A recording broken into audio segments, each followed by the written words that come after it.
on fixing cars and saving lives. I believe that. Well, speaking of saving lives, I need some help. We're going on a family trip soon, and I want to make sure my family is safe. Do you have any tips for me? I can help you with that. Let's go inside. Great, thanks. You're welcome. Okay, Ron, I see these little guys in your hands, and I'm sure you're going to tell me that it's going to affect my gas mileage. These things are. I don't even know what they are.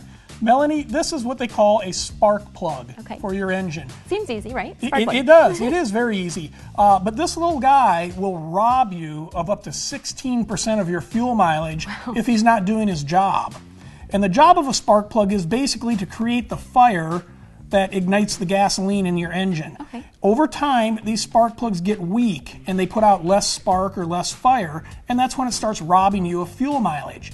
It used to be that if your spark plugs needed replacement, the car didn't start right or it didn't run quite right. So you'd know right away. Exactly. Sure. But on today's vehicles with computers and all the electronics, the computer can sense that and it adjusts accordingly. So you don't have a heads up as to when your spark plugs need to be replaced.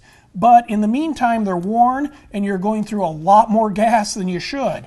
My recommendation is about every 60,000 miles to have a spark plug removed, measure it, inspect it. If they're fine, put it back in. If it's worn and it's costing you gas mileage, then it's time to replace them. And how much would something like that cost to replace?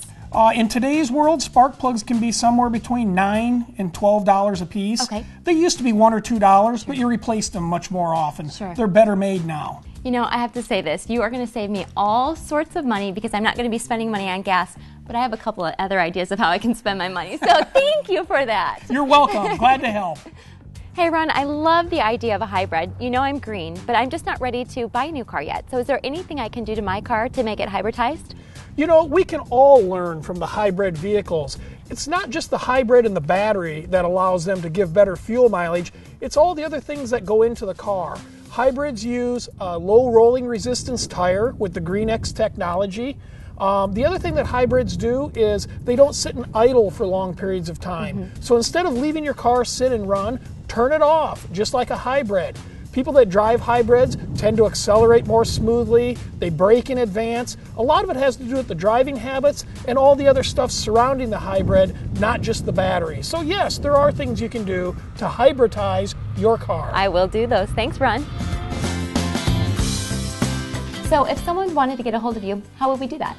You know, we're on Facebook, Twitter, and probably the best way to get a hold of us is just go to our website. It's westsideautopros.com. Great. Thanks again, Ron.